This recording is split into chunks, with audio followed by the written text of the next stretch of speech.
Egert, kuidas võit tuli siis? No, võit tuli visa meeskonnatöö tulemusena. Kõik mehed panustasid ja väike meeskond neil on, aga oleme suutnud kõik alad niimoodi ära jagada, et kõigil oleks tegevust ja sisuliselt 8 mehega me seda asja vedasime. Mis võistlus siis võidu tõi? Võidu tõi tegelikult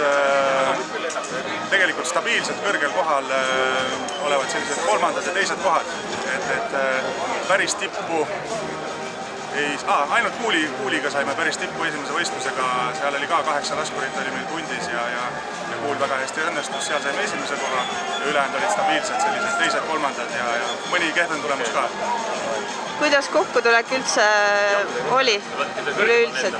Väga meeleolukas ja väga tegus, et see on alati niimoodi, et meie telgis laagriplatsil tavaliselt meestel aega istuda ei ole, et üks võistlus teise järel ja mehed vaatavad kõik aeg kella.